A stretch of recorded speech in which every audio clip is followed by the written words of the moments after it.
नमस्कार किसान साथियों। आज हम बात करते हैं अपनी जो अभी फसल चल रही है उसकी गन्ने की बुआई, उसके लिए बात करते हैं।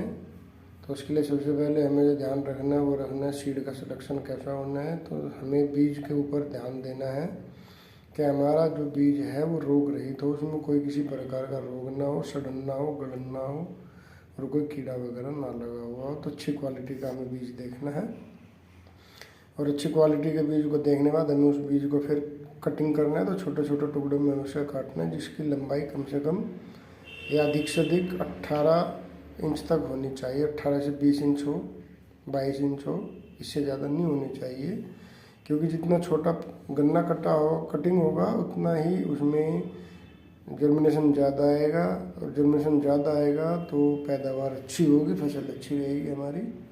दूसरी बात, हमें उसको ट्रीट करना है। तो ट्रीट जो हमें करना है वो दो चीज़ें होती हैं ट्रीट करने के लिए।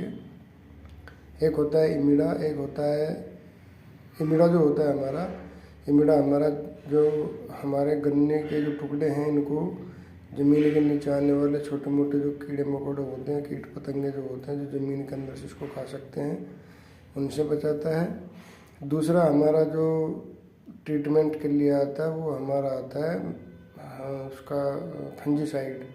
तो फंजीसाइड में हम लोग क्या है कि हम फंजीसाइड में कार्बोनिक प्लस मैंने को जैव का घोल तैयार करके और उसमें बीज को डाल के उससे हम बीज की धुलाई करके इस बीज को हम अपने खेत में डाल सकते हैं।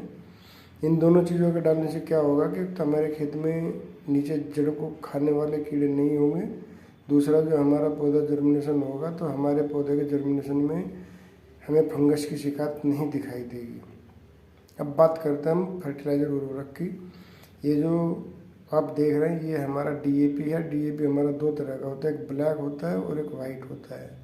तो जो ब्लैक कलर का जो डीएपी होता है मोस्टली इसी को ओरिजिनल माना जाता है।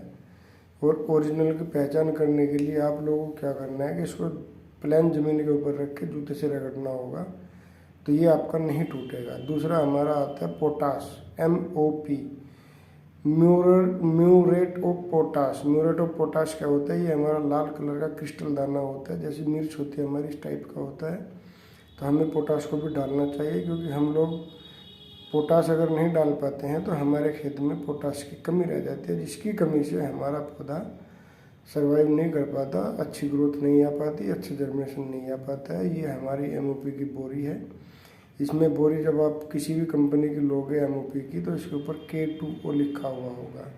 K2O जो होता है वो पोटाश पे होता है। ये है हमारा एक बायो पोटाश जो 100% पॉलीमर